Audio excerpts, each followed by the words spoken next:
Democracy को, इसलिए हर हालत में देश के किसान, मजदूर, नौजवान, माइनॉरिटी सबकी रक्षा करना है। नरेंद्र मोदी के शासन में बिल्कुल समूचा समाप्त हो चुका है। I think this is a good meeting. This is a fruitful meeting, and it's a constructive decision to be taken. All the agenda is very fruitful. Let us discuss it today, and if the outcome today, what we discuss, after that the outcome may be the good for the people of this country.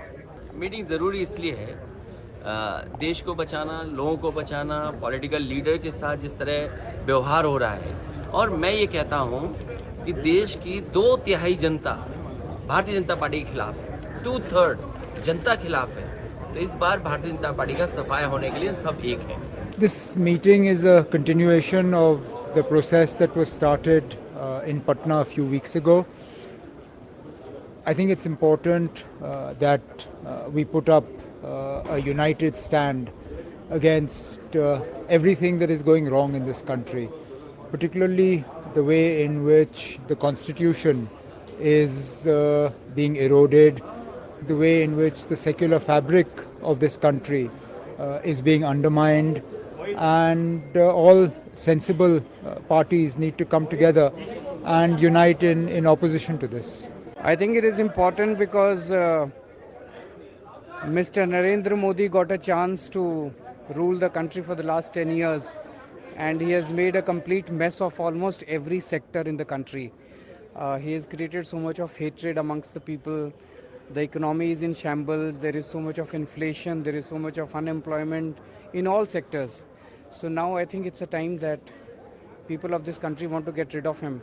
So everyone needs to come together and हम सब लोग एक साथ इसलिए आए हैं क्योंकि देश के लोकतंत्र, देश के संविधान, देश की जो भाईचारा है, जो डाइवर्सिटी है इस देश की, उसको बचाने के लिए हम लोग सब लोग एकजुट हुए हैं। और जिस तरह से संवैधानिक संस्थाओं पर दुरुपयोग कराया जा रहा है, जिस हिसाब से देश की संपत्तियों को बेचा जा रहा है, चाहे किसान हो, चाहे युवा हो, चाहे महंगाई हो, इन सारे जो असल मुद्दे हैं, इन पर बात ना करके जो जहर की बातें जो हैं, जो नागपुर से चलती हैं, उसकी बात की जा रही है। इसलिए हम सब लोग मजबूती के साथ एक साथ हैं। देश को एक मजबूत विकल्प चाहिए। आज हम लोग विपक्ष में हैं, लेकिन जो विपक्षी पार्टी हैं उसमें इतने अनुभवी नेता हैं। अगर आज हम तय करें, साथ मिलकर काम करें, जनता के मुद्दों को साथ लेकर चलें, जनता के बीच जाएं, संघर्ष करें, कोई कारण नहीं है कि 2024 में एक पलटी मिलेगी और एक अच्छी सरकार जो जन सहयोगी कार्य करे, संविधान को माने, देश के सबसे गरीब और कमज़ोर वर्गों को मुख्यधारा में लाने के लिए काम करे, ऐसी सरकार हमें मिल सकती है। जिस तरह से एक के बाद एक जो हमारी संवैधानिक संस्थाएं हैं उनको घेरा जा रहा है। 9 साल देश की जनता ने एक सरकार को भरपूर ताकत देकर देखा, बहुमत की सरकार है, वो इंडिया को रीइमेजिन कर रहे हैं।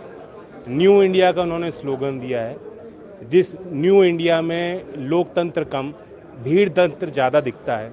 मॉब बनते हैं, कोई अनुसूचित जाति के व्यक्ति को, कहीं मुसलमान को, कहीं आदिवासी को घेर के मारा जाता है, और अन्याय सहने के बाद भी पीड़ितों को न्याय नहीं मिल रहा। तो इसलिए ज़रूरी है कि एक डेमोक्रेटिक सरकार जो देश के संवैधानिक मूल्यों को मानती हो और उन्हीं को आगे बढ़ाने के लिए, देश को मजबूत करने के लिए कार्य करे।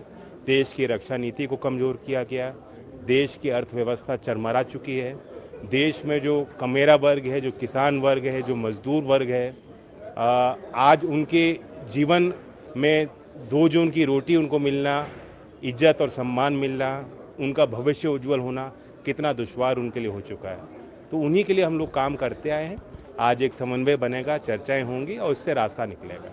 This meeting is important because we want to save India as we know what India is. And I think India is under tremendous assault today, multidimensional. And the country has to be saved in order to change it for the better.